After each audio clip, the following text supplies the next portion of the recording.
大家好，今日係2024年嘅11月12日啊！記得咧，我以前喺大陸教書啦，十幾年前咧，咁啦，我住嘅地方咧就距離教學樓咧就要行1個鐘頭嘅，好遠路程嘅。咁咧，所以咧朝頭早翻學時間咧，亦都係難以上到校車啦。咁大部分嘅師生咧都係騎單車翻學嘅。咁啊，騎單車翻學咧個好處就係減到肥啦，係咪啊？健康咗。咁但係咧真係好辛苦喎，尤其是夏天啦，30幾度，騎單車翻學咧踩15至到20分鐘就汗流浹背，冬天咧亦都係好寒好凍喎嚇，咁所以咧呢個都係一個慘痛嘅，不過都幾美好嘅回憶嚟嘅。咁啊，但係呢個回憶咧令我就係諗起啦，喂，最近咧呢個星期咧喺大陸開封啊，有一個所謂夜騎單車嘅一個活動。點解夜騎單車咧？最初有4個女仔就諗住咧喺外圍啦，開封市嘅外圍就係踩單車去食湯包。但係咧，慢慢咧就形成咗個風潮啦。佢係踩幾遠嘅單車咧？就踩一個港珠澳大橋距離嘅單車路程。咁其實都唔近嘅喎，以小時計嘅喎。咁啊，最後咧就係慢慢咧好多人咧就跟風啦，就變成咗20萬人咧係夜騎開封啊，20萬人咧喺外圍啦，有鄭州啊唔同嘅地方啊，騎單車4方8面騎入去開封市喎，呢個真係夜經濟啊，真係夜生活啊！咁啊，青春梗係瘋狂噶，年少輕狂。我以前讀大學嘅時候都係真係跳 bungee jump 啊，孭背包去旅行啊，去啲好危險嘅地方啊，都係中意做呢啲嘢嘅。年輕啊嘛，年輕梗係有本錢啊，會做呢啲係刺激嘅運動啦，刺激嘅探險。咁呢個好正常，人之常情。咁但係咧，慢慢呢個咧就造成咗民生問題啦。因為你20萬人騎單車，唔好話20萬人啦，幾萬人一齊騎單車咧，都會交通擠塞啦。而且佢哋騎嘅係共享單車喎，唔係騎自己部單車喎。所以騎共享單車咧，就係唔同嘅地方騎入去，最後泊咗去開封市啦，喂，造成咗衛生嘅問題，造成咗堵塞行人路嘅問題，造成咗咧好多使用嘅問題。咁呢個就係好嚴重。咁啊，然後咧仲有一啲嘅政治訴求出現咗，就係有啲學生咧一路騎一路唱義勇軍進行曲，慢慢咧有啲人咧就舉旗啊，舉直幡就寫住咧不自由無寧死。咁呢個咧，喂，所有嘅民生最後咧都變成咗政治。譬如話當年嘅8964就係一開始係反官倒啦、反貪腐啦，慢慢變成咗政治，變成咗打倒鄧小平。小平你好糊塗，打倒李鵬，自摸爆棚，就係當年8964係咁樣噶嘛。幾年前嘅呢個白紙運動都係咁樣噶嘛。最初係即係對封控對大白一個不滿，慢慢咧就變成咗對政治都有一個不滿喎。咁所以呢個北京當然係即係緊張啦。關於呢件事就驚會演化到好似白紙運動咁啦。但係咧更進一步咧就令到我哋咧就更加關心中國大學生嘅情況。我喺大陸教書嘅時期，我留意到個現象就係好少大學生係做兼職嘅。我自己讀大學嘅時期咧，20年前啦，20幾年前就係做好多兼職嘅。1至5咧就喺香港大學度咧做呢個研究助理，夜晚放學我就做研究助理啊，就去圖書館揾資料啊。咁有啲日子就會去做呢個嘅電話訪問啊咁嘅情況。咁然後咧禮拜6日咧我就做搬屋搬寫字樓喎，做清潔嘅喎。搬完屋搬寫字樓之後咧就幫人哋做裝修後清潔啊咁嘅情況。咁啊嗰個年代咧都揾到幾千蚊一個月嘅喎。都幾好啊，其實即係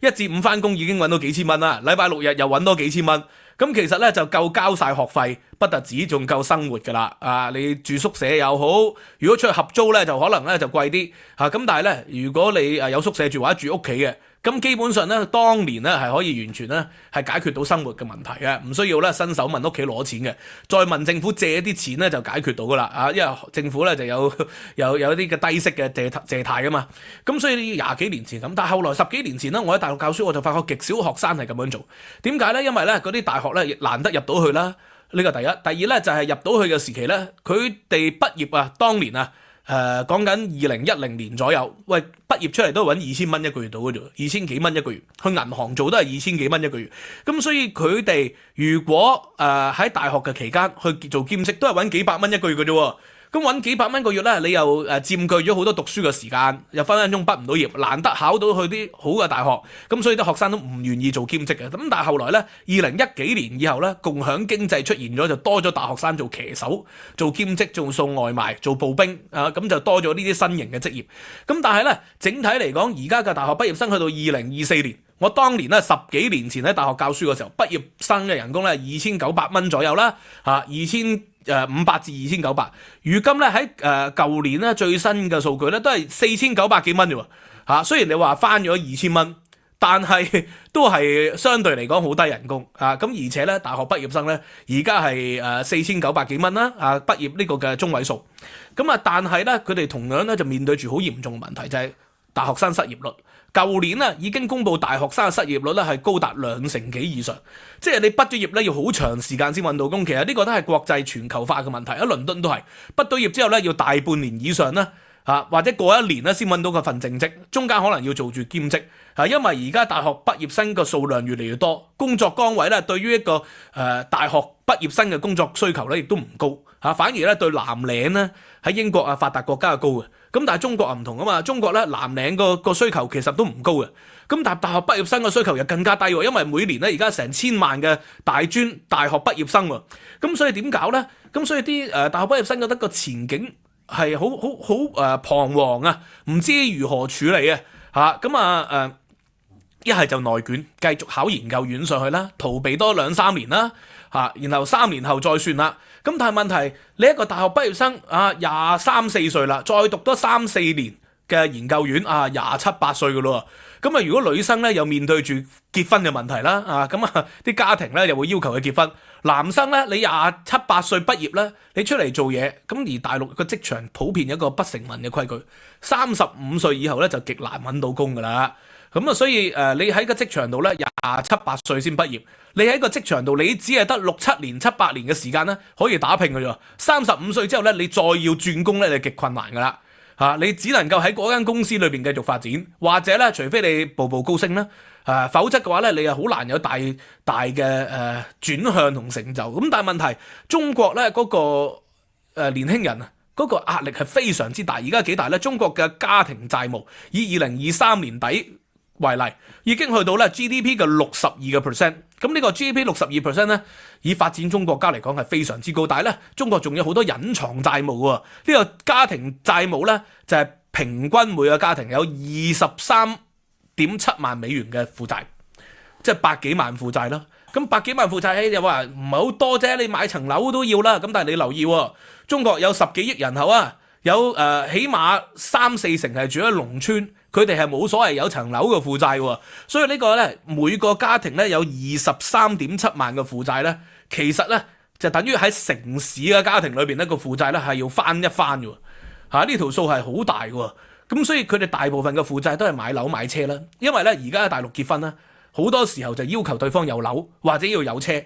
前幾年起碼係啦，呢幾年咧即係啲樓暴跌咧，就可能呢個需求少啲。咁呢個係一個表面嘅負債嚟嘅啫。咁但係咧問題，好多中國嘅年輕人咧，佢哋買樓係要問屋企借錢，屋企又再問其他親戚借錢噶嘛，所以佢係未計佢嘅隱藏負債喺裏邊。隱藏負債咧仲可以係有好大嘅數量嘅，咁所以呢個咧亦都係一個問題。咁仲有第三啦，就係彩禮嘅問題。中國咧而家咧唔同嘅省份我之前跟進過啦，唔同嘅省份嘅彩禮數咧係可以好大嘅分別嘅。咁但係咧整體嚟講咧，中國嘅彩禮咧都係講緊咧起碼10幾萬至到3數10萬不等喎。嗰啲亦都係一個咧重大嘅家庭債務嚟噶。咁所以中國嘅債務咧，家庭債務係好大嘅時期咧，就變成咗咧啲年輕人嘅壓力好大啦。咁你梗係未畢業前梗係要瘋狂玩盡佢啦。畢咗業之後就要面對住成人嘅世界，要面對住供樓，要面對住買車買房要彩禮嘅問題，要俾父母逼婚然後咧女生咧就要俾親戚奚落話嫁唔出，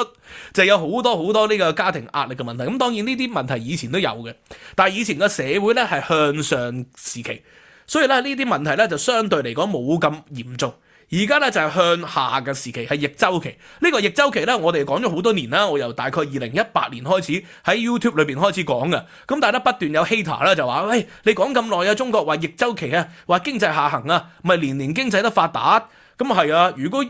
係年年經濟越嚟越進步啊，中國越嚟越發達啊，咁無端端點解要6萬億嘅地方債要救市啊？又要10萬億救市，又要加6萬億嘅地方債啊！即係你估佢貪得意啊，好得閒啊！咁梗係有問題，而嗰啲問題佢係唔承認，咁但係去到最後壓力咧，佢冇辦法唔承認啊！咁最近咧有一個咧人民銀行嘅官員就叫劉世錦咁劉世錦咧就終於承認啦，佢係咧原本貨幣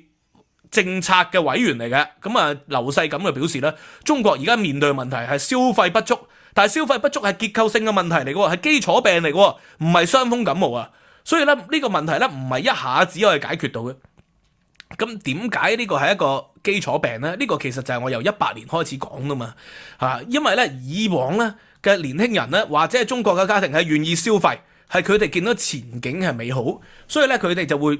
過度消費啦、借債消費啦，而且咧前景美好就係因為佢嘅資產係會上升，佢股票升啦。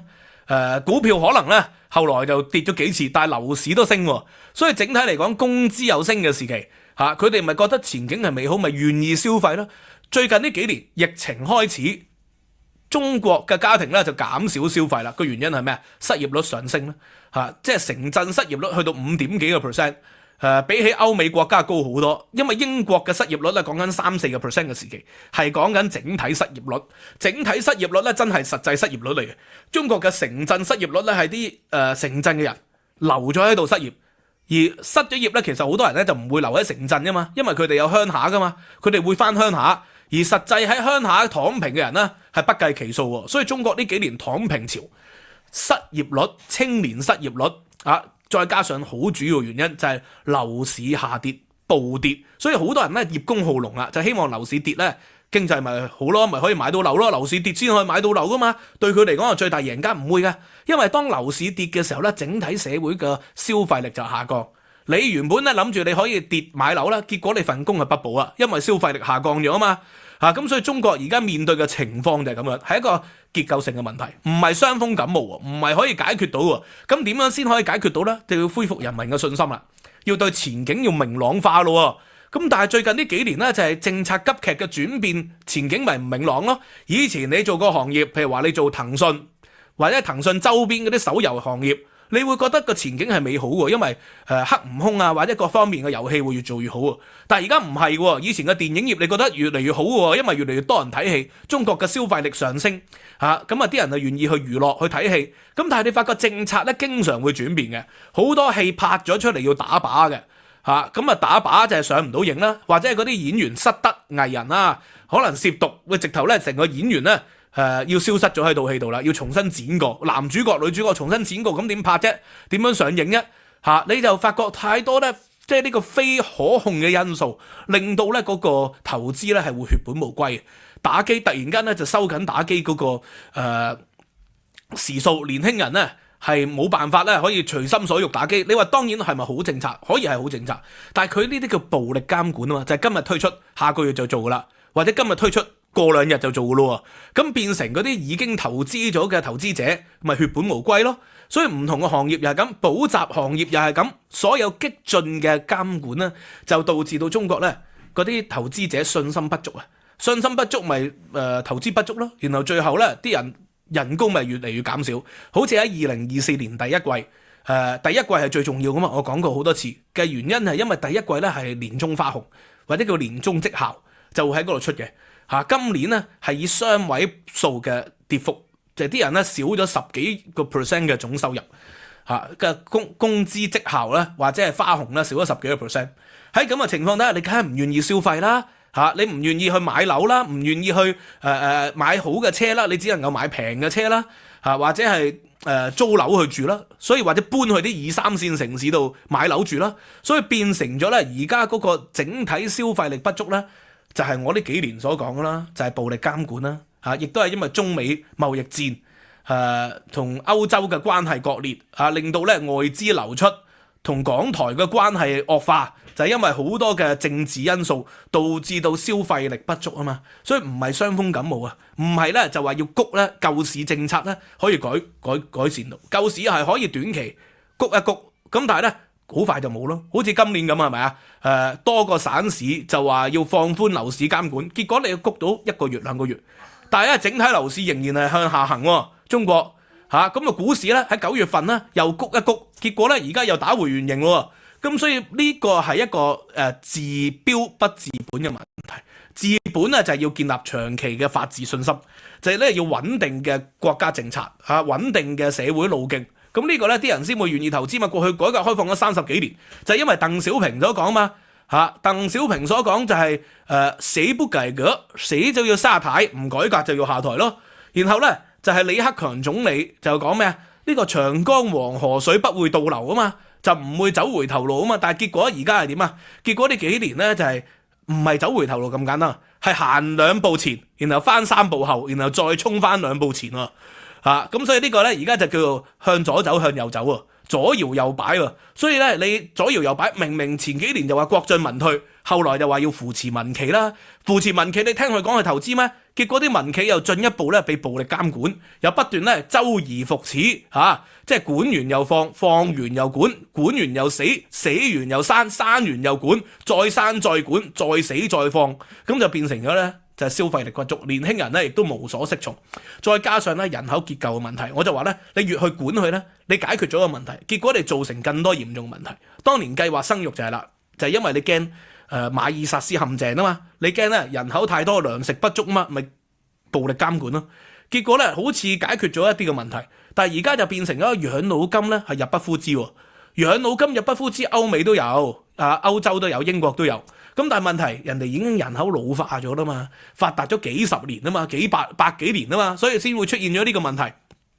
而且咧，人哋有大量嘅移民無論合法定係非法都好啦。咁慢慢咧，佢哋都會供翻啲養老金，所以咧嗰個問題冇咁嚴重。中國唔係喎，中國咧因為一孩政策，所以咧好多家庭係2個即係一孩對一孩結婚，就係2個夫婦一齊係供養咧4個老人家或者更多所以變成咗呢個嘅，喂，佢哋就梗係留翻啲錢供養老人家啦，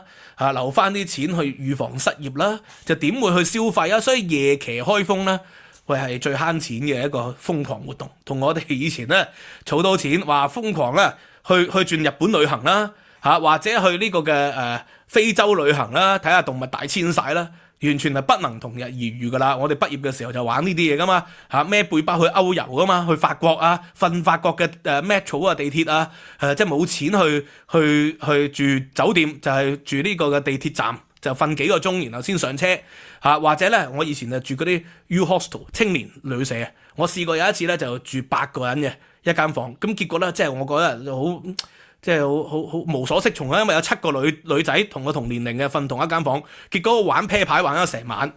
搞到第2朝都冇精神。咁所以呢個係瘋狂致青春。咁但係大陸嘅大學生咧，而家佢係可以夜騎開封，但係結果咧夜騎開封咧就變成咗群眾性事件，所以連呢個嘅難得嘅瘋狂嘅自由咧都要受到監管啦。咁所以而家有啲學生就話不如唔好夜騎啦，因為夜騎真係造成咗民生問題啊嘛，泊車泊到周圍都係。所以而家啲人話步行啦，徒步開封，由鄭州行去開封由登封行去開封，由唔同嘅省市行去開封呢個都係一個青春無悔嘅。咁anyway 今日咧就係借呢個題目咧講到中國經濟問題，亦都引證咗我由18年講到而家嘅問題。而家人行嘅一啲嘅官員咧都承認咗我嘅解釋咯咁所以不認咧都係還需認